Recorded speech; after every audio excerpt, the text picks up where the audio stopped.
नोकरी एक भयकथा. लेखक कुमार. पण मित्रांनो, आपल्या चॅनलला सबस्क्राईब केलं नसेल तर सबस्क्राईब करायला विसरू नका. बेल नोटिफिकेशन नक्की दाबा. गौरव एक तुमच्या माझ्यासारखाच मुलगा. ऐन 25-26 वर्षात नोकरीसाठी धडपड करणारा. आपले ग्रॅज्युएशन पूर्ण करून पण नोकरीसाठी तो खस्ता खाणारा. त्यामुळेच गौरव थोडा चिडला होता. गौरव, अरे चिडू नको. काय होणार आहे चिडून? आणि तसंही आपल्याला पैशाची कमी नाही रे. तुझे आई आणि बाप जिवंत आहेत ना? गौरवच्या आईने त्याच्या डोक्यावर प्रेमाने हात ठेवून बोलले. त्यातच गौरव थोड्या दबक्या आवाजात बोलला, आई अगं, बाबांकडे बघून मला फार वाईट वाटतं. त्यांचं वय आता काय झालंय? या वयात त्यांना सुख द्यायचं तर मी त्यांना काम आणि चिंता देतोय. मलाही वाईट वाटतं, पण मी काय करू? माझं कुठे नोकरी जमतच नाहीये. इकडे आई त्याला पुन्हा बोलली, बाळा काळजी करू नको. काही दिवस गेले असतील. सकाळी सकाळी नाश्ता न करता गौरव हा तसाच मुलाखतीसाठी गेला. पण तिथून देखील एकच उत्तर आले, आम्ही कळवतो. इकडे गौरव फार चिडला होता.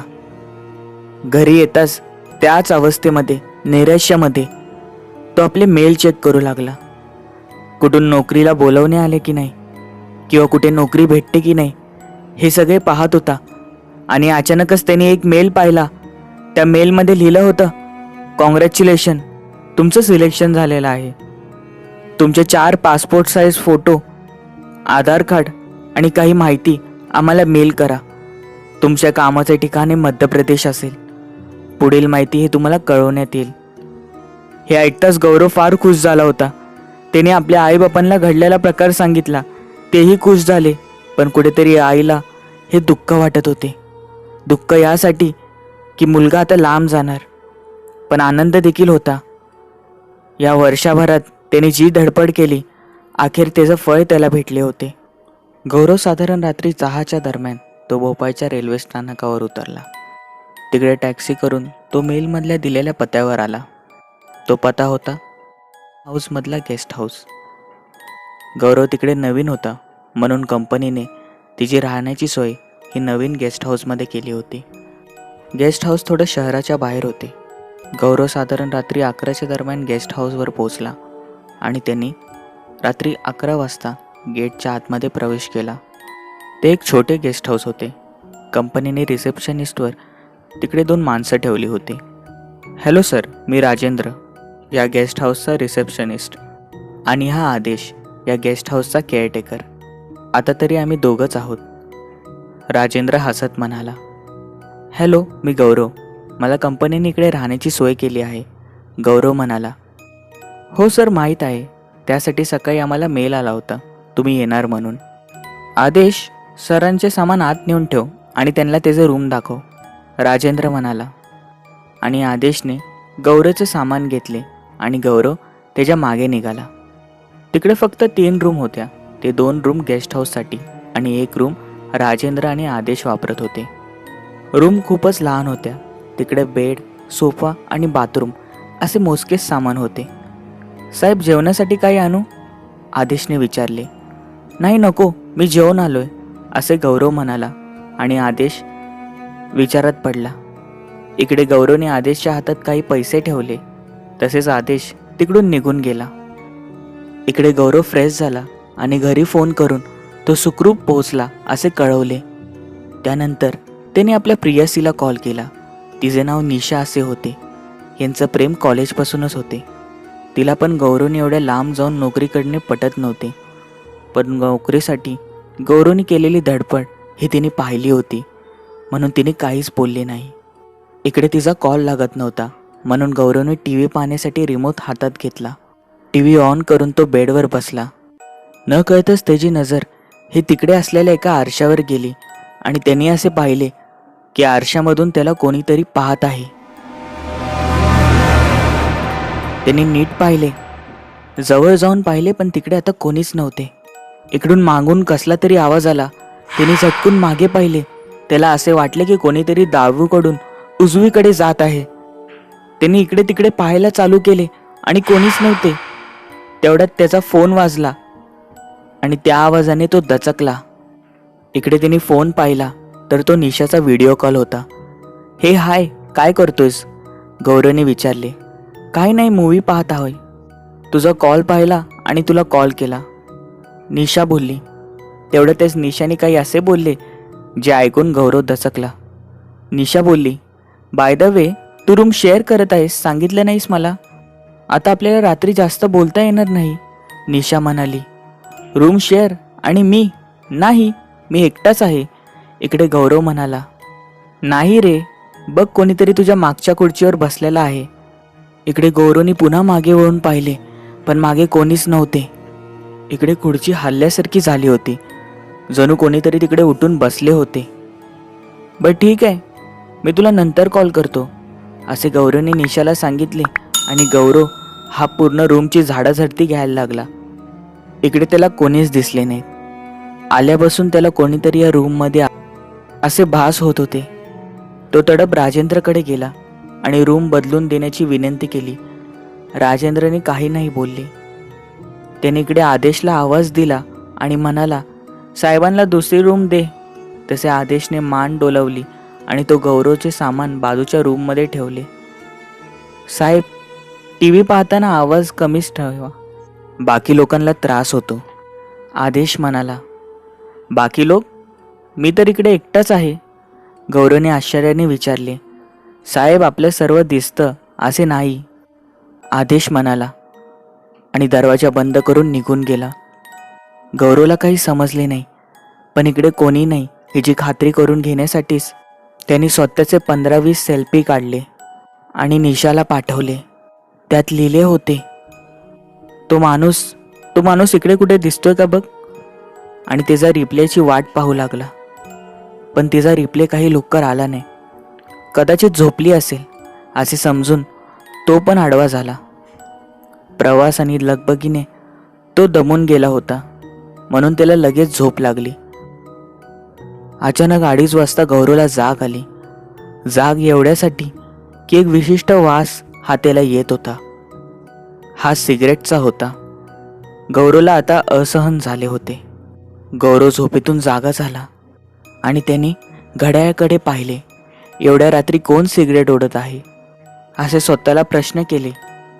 इकडे त्यांनी पाहिले की तो वास दिवा लावलेल्या रूममधून येत आहे. एवढंच काय, तर त्या रूममध्ये धूर झाला होता. तेवढ्यात बाथरूमचा दरवाजा उघडला आणि एक काळी सावली बाहेर आली आणि त्याच्या शेजारी बेडवर येऊन झोपली. हे पाहून गौरवचे पाय गळाले, त्याचे रक्त गोठून गेले. तो आपला सामान न घेताच दरवाजा उघडण्यासाठी तिकडे जवळ गेला. दरवाजा उघडला आणि आदेश तिकडेच उभा होता. काय झाले साहेब, आदेशने विचारले. ते तिकडे रूममध्ये मी नाही राहणार. इकडे ह्या रूममधून मी उद्या निघून जाणार, गौरव घाबरत म्हणाला. उद्या तुम्ही नक्की जाणार साहेब, असे बोलून आदेश हसला. तो असे का बोलत होता गौरवला समजत नव्हते. आदेश, मी तुमच्यासोबत आज रात्र राहू का, गौरवने विचारले. आदेश हसत म्हणाला, हो, का नाही, नक्की राहा साहेब, असे बोलून आदेशने त्याला त्याची रूम ओपन करून दिली. गौरव रूममध्ये गेला. त्या रूममध्ये पण तेवढीच जागा होती, म्हणून गौरव बेडवर झोपला आणि आदेश खाली झोपला. साधारण 15 मिनिटांनी दरवाजा उघडला आणि त्यातून कोणीतरी आत आले. गौरवला वाटले की राजेंद्रला, म्हणून त्यांनी लक्ष नाही दिले. पण अर्ध्या तासाने पुन्हा कोणीतरी आत आले. गौरवची झोप मोडली आणि त्यांनी पाहिले की यावेळेला चक्क राजेंद्र येत होता. आदेश, हा राजेंद्र ना? मगाशी आत कोण आले? तुम्ही पुन्हा बाहेर गेला होता का, गौरवने विचारले. तसंच आदेश म्हणाला, नाही साहेब, राजेंद्र सर तर आत्ताच आले आहेत. मग मगाशी आत आला तो कोण होता? रात्रीचे 3 वाजले होते. गौरवला जाणवले की कोणीतरी त्याच्या शेजारी बसले आहे आणि त्याला एकटक पाहत आहे. साधारण 40-45 वर्षाचा. तो हळूहळू जवळ आला आणि गौरवच्या जवळ त्यांनी गौरवचा गळा पकडला. तसे गौरव दचकून जागा झाला. त्याने आजूबाजूला पाहिले, पण तिकडे कोणी राजेंद्र, आदेश, गौरवने आवाज दिला दचकत. पण तिकडे कोणीच नव्हते जे त्याच्या हाकेला प्रतिसाद देतील. इकडे गौरव बाहेर आला. त्यांनी बाकीचे सगळे रूम चेक केले, पण तिकडे कोणी नव्हते. कदाचित हे कुठेतरी गेले असतील. पण त्याच वेळेला अचानक त्याला कोणाचे तरी हसणे येऊ लागले.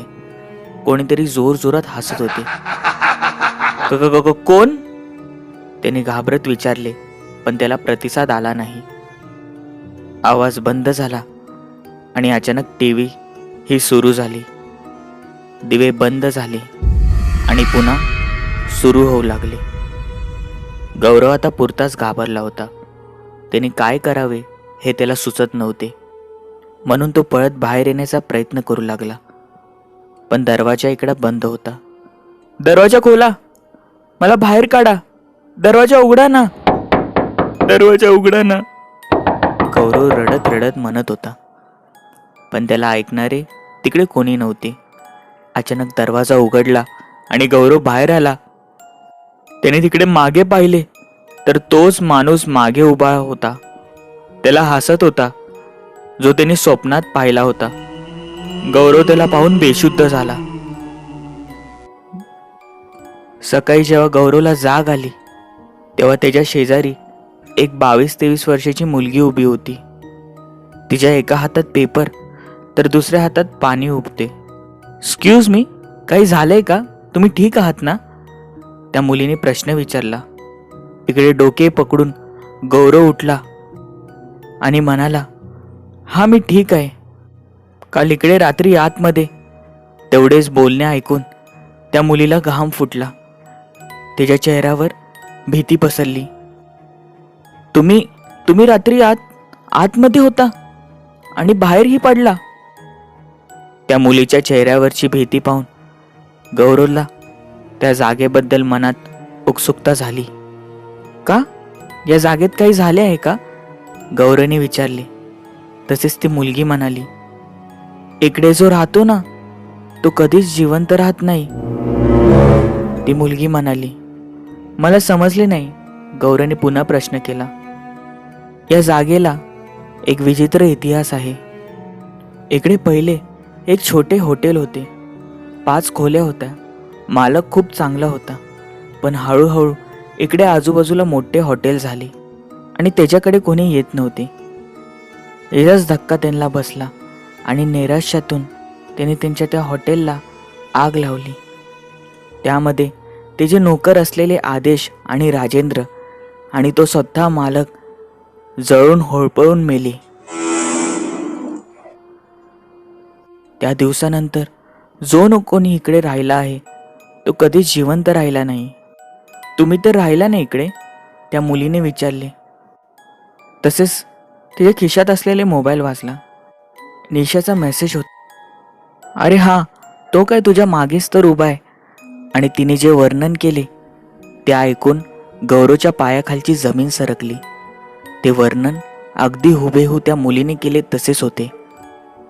गौरवच्या अंगावर भीतीने काटा आला, कारण की निशाने जे वर्णन केले होते आणि त्या मुलाने जे वर्णन केले ते हुबेहू त्या हॉटेल मालकासारखेच होते. तसंच गौरव घाई गडबडीने उठला आणि पळत पळत एका रस्त्यावर जाऊ लागला. तो एवढ्या वेगाने होता की फक्त एकच बडबडत होता, मला नाही राहायचंय शहरात, मला जिवंत राहायचंय, मला माझ्या घरी जायचंय.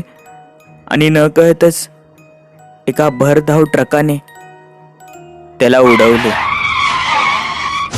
गौरवचा जागीच निधन झाले. या हॉटेलमध्ये जे राहतं त्याचं मरण अटळ आहे. तुम्हाला त्या गेस्ट हाऊसमध्ये राहायचं असेल तर नक्की सांगा. लेखक कुमार. चॅनलला सबस्क्राईब करायला विसरू नका. बेल नोटिफिकेशन नक्की दाबा. भेटूया पुढील भागांमध्ये.